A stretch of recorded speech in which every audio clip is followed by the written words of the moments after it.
돈봉투 사건의 핵심 인물로 꼽히는 송영길 전 대표의 전직 보좌관 박모 씨가 지난 3일 구속됐습니다.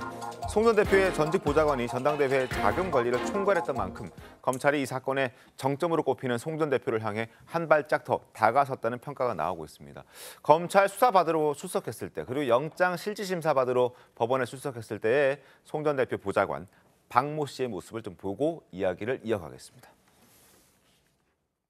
어떤 혐의 주로 소명하실지 한번 말씀해 주세요. 저는 아무런 관련이 없어요. 네, 그럼 봉투를 만드신 적도 없다는? 네, 당연히 그렇습니다. 네, 전당대회 당시 6,700만 원 살포 혐의 인정하십니까? 송영길 대표가 지시한 건가요? 아니면 본인이 자발적으로 하신 겁니까? 네, 알겠습니다. 그만요. 자, 검찰은 수사에 탄력을 받았다라는 평가에 대해서 부정하고 있지는 않은 것 같습니다. 박 전 보좌관이 굉장히 중추적인 역할을 했다라고 볼 수밖에 없을 것 같은데 김광석 변호사님 얼마나 핵심적인 역할을 했길래 이런 평가가 나오는 겁니까? 그다음에 이재명 대표하고 정진상 실장하고 관계가 거의 똑같은 그 정도 볼 수준인가요? 수 있을 것 같아요. 그래서 일단 보좌관을 지냈고요. 그다음에 이제 측근 중에 측근인데 그 송영길 전 대표의 정책 외곽 조직이 먹사연이거든요. 네. 먹고 사는 문제 연구소.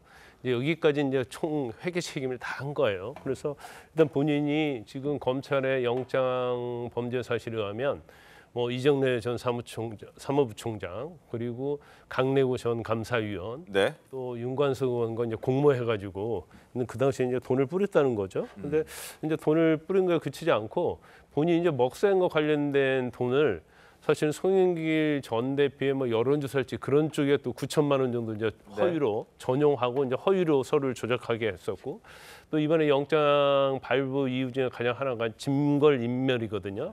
그런데 이제 먹사연과 관련된 PC 이런 하드디스크를 이제 교체하게 했다는 거예요. 그래서 어떻게 보면 가장 송영길 전 대표의 아킬레스건이다 이렇게 얘기할 수가 있어요.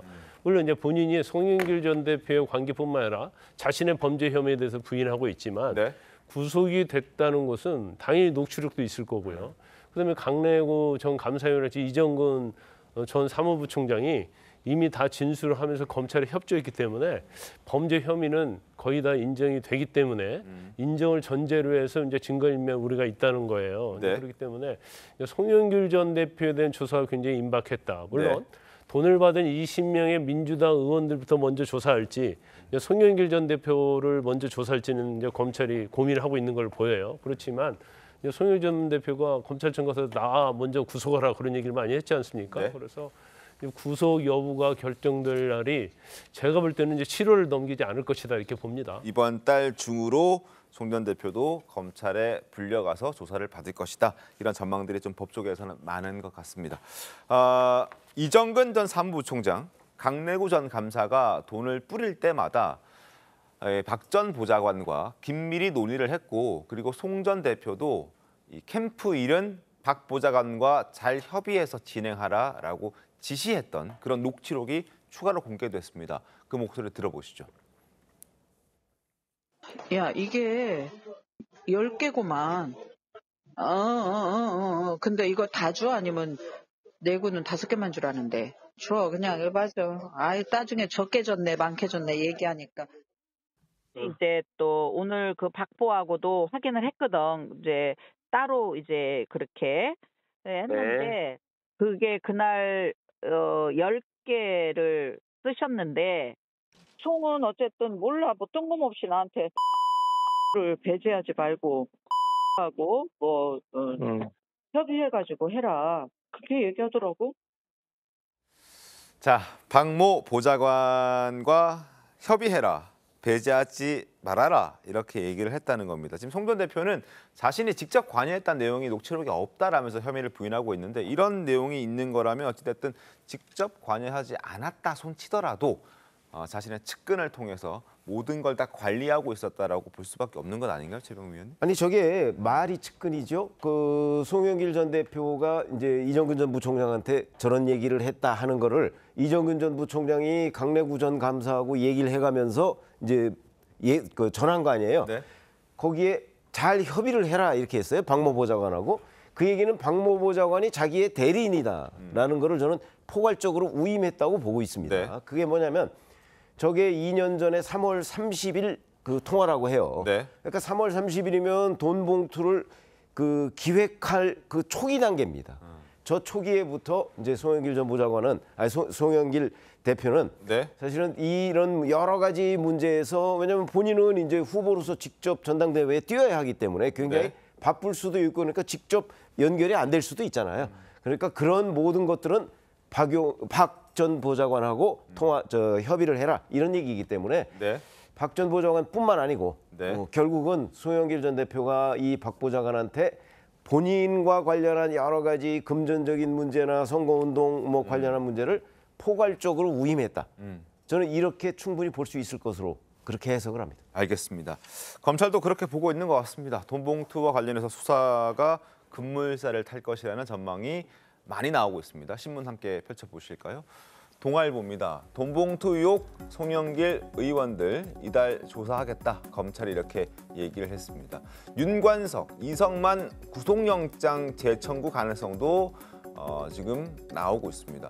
송영길 전 보좌관 3일 구속 수감됐고 검찰은 전 보좌관 경선 캠프 자금 총책으로 판단하고 있습니다. 다만 김광상 변호사께서 조금 전에 말씀해 주셨듯이 20명에 달한다고 알려져 있는 그 의원들을 먼저 불러 조사를 할지 아니면은 송 전 대표를 먼저 불러 조사할지 이 순서는 아직 결론을 내리지 못한 것으로 전해지고 있는데 어찌됐든 누구를 먼저 부르든 간에 이번 달 안에 모든 사람들은 다 불러서 조사를 하겠다. 그리고 국회가 쉬어가는 휴지기 기간 동안에 윤관석, 이성만에 대한 영장도 재청구하겠다. 이렇게 되면은 쉴 때는 영장 청구가 되면 국회에서 체포 동의안을 표결할 필요가 없습니다. 바로 법원에서 영장이 발부가 될 수도 있는 상황이어서 그 부분까지 한번 지켜보겠고.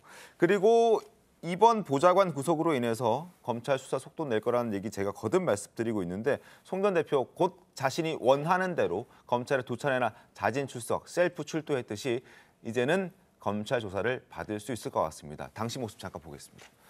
모든 책임은 제가 지겠다는 말씀을 드립니다. 주변 사람 대신 저 송영길을 구속시켜 주시기를 바랍니다. 검찰에서 소환 요구가 없었는데 송영길이 왜 자진 출두했느냐, 정치 쇼가 아니냐 이런 지적이 있는 것으로 알고 있습니다. 검찰은 비겁하게 저의 주변 사람들을 불러다 억지로 진술을 강요하고 민주당을 이간질시키고 국회의원들을 구속영장 청구할 것이 아니라 저 송영길을 소환하여 구속영장을 청구해 보시기 바랍니다. 자, 이제 소환하면 저런 얘기 할까요? 어떤 얘기 할까요, 장동현 의원님? 원하시는 대로 곧 대응할 것 같습니다. 네. 그 모든 책임을 지겠다고 했는데 굳이 그러실 필요 없이 법에 의해서 인정되는 만큼만 책임을 지시면 될 것 같고 지금 보좌관도 구속됐기 때문에 곧 네. 송영길 전 대표에 대해서 소환 조사가 이루어질 것이고 소환 조사가 이루어지고 나면 아마 구속영장도 청구될 것으로 보여집니다. 네. 알겠습니다. 송 전 대표 이제 수사가 임박했다. 이번 7월 달을 넘기지 않을 것이다. 이런 얘기들이 많이 나오고 있기 때문에 예의주시하고 지켜보고 있겠습니다.